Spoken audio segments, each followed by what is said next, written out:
This video is an extract from an interview where an art professional shares their top tips for artists. Thanks for watching, and we hope you enjoy this video. Every month we have a new art professional, gallerist, museum curator, collector, and tonight we have an art critic in the person of Tabish Khan. Tabish Khan is an art critic specialising in the London art scene, and his big thing is making art accessible and understandable to everybody.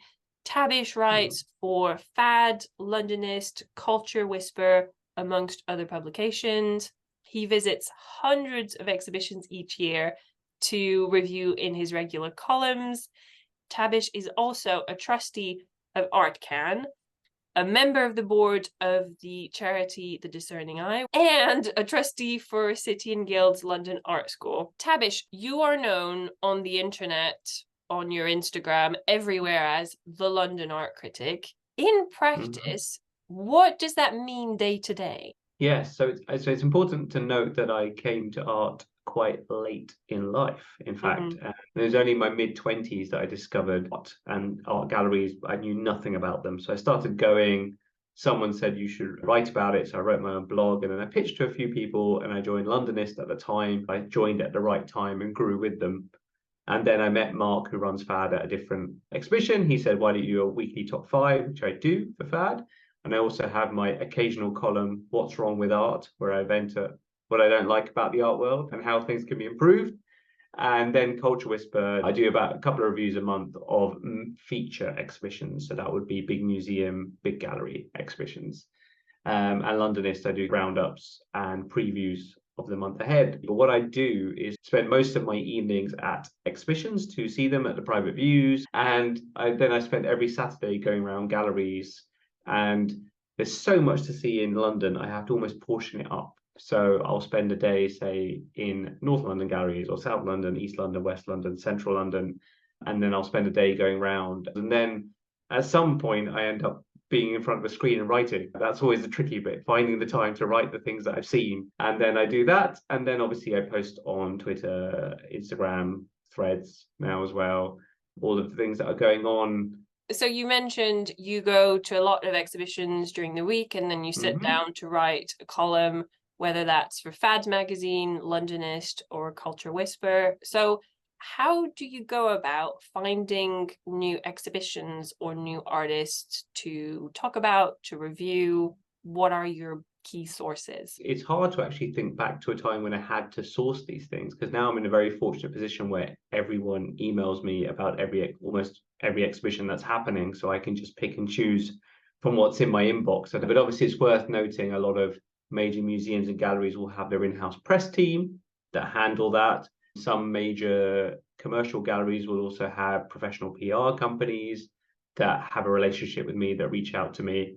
So I am in contact with lots of different people, and then people do reach out to me through Instagram, Twitter, etc. But I think email's still king when it comes to these things. Do artists reach out to you via email? Yeah, artists reach out to me as well when they've got an exhibition on. And sometimes that works better because maybe I don't have a relationship with a gallery, but I do have a relationship with the artist who's showing there. And therefore I'm more likely to look at their emails.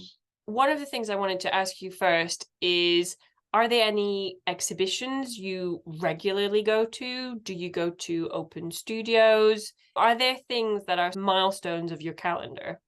It will vary as to what the milestones are, but it's worth noting. So, for example, Culture Whisper only asked me to review major exhibitions. So therefore, any major exhibition at, say, Tate Modern, Royal Academy of Arts, National Gallery, National Portrait Gallery, I'm definitely going to go. Like, I'm going to make time to go to that.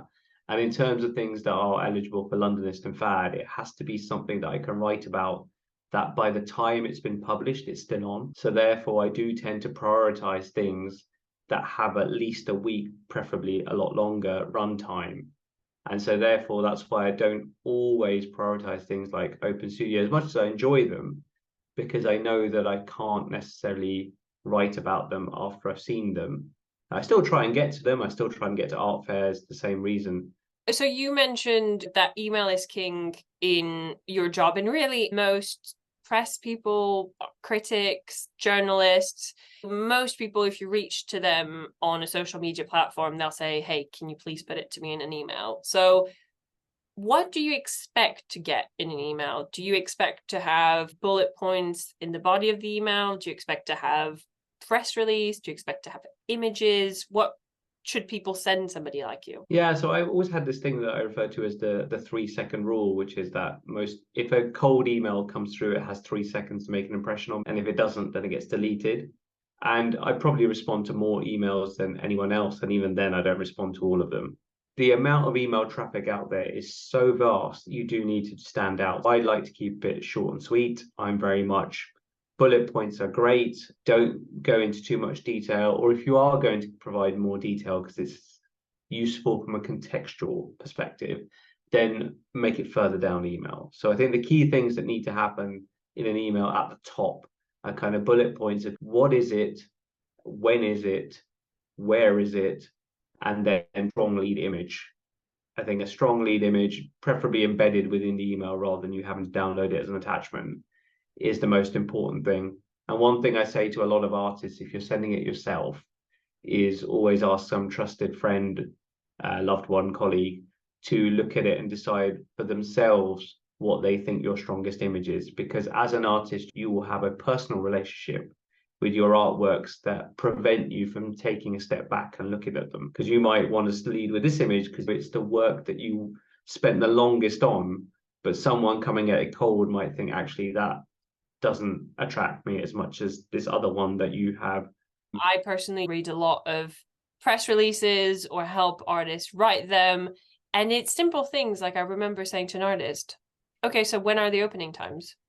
What's the address?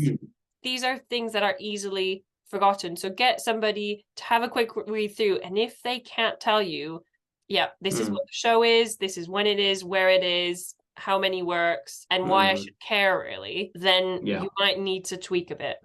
I'm not a big believer in art speak. I think keep the language really simple and straight to the point. I've read press releases where somebody sends you a press release and you're reading it and you're 2 paragraphs in and you know they were inspired by 19th century Russian philosophy, but you don't know what it actually is that they're marketing. Is it an exhibition of their work? Is it painting? Is it sculpture? I don't know yet.